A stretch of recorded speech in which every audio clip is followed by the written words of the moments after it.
10 signs na hindi ka na mahal. Una, hindi na ikaw ang priority. Kung dati, ikaw lagi ang inuuna, ngayon hindi na. Pangalawa, madami na siyang dahilan. Busy palagi. Wala na siyang time sa'yo, pero sa ibang bagay, meron.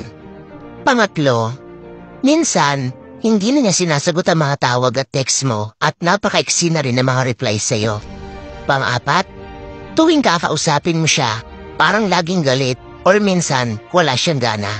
Yung tipong napapaisip ka na baka may nagawa kang mali, kaya nagagalit siya kahit alam mo naman sa sarili mo na wala namang dapat ikagalit. At panglima, hindi na madalas magkwento. Yung dating parang wala nang katapusan ng kadaldalan niya, ngayon nakakabingi na ang pagiging tahimik niya. Pang-anim, hindi na niya iniisip ang nararamdaman mo kung nagsiselos ka ba o nag-aalala ka. In short, wala na siyang pake sa'yo. Pang-pito, naglilihim na siya at nagsisinungaling.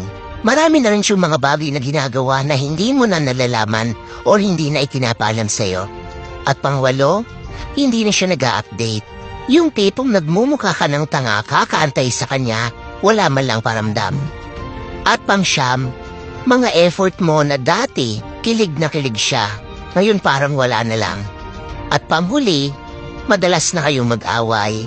Simpleng problema, pinapalaki. Parang naging normal na lang yung ganoong setup ni palagi. Pag ganito na yung nangyayari sa relasyon nyo, panahon na para alamin kung healthy pa ba yung relasyon nyo, kung dapat pa bang ipagpatuloy o dapat nang itigil. Alam ko mahirap, pero kung lahat ng iyan ay nararanasan mo na, huwag kang matakot magtanong sa partner mo kung mahalaga ka pa ba sa kanya o hindi na.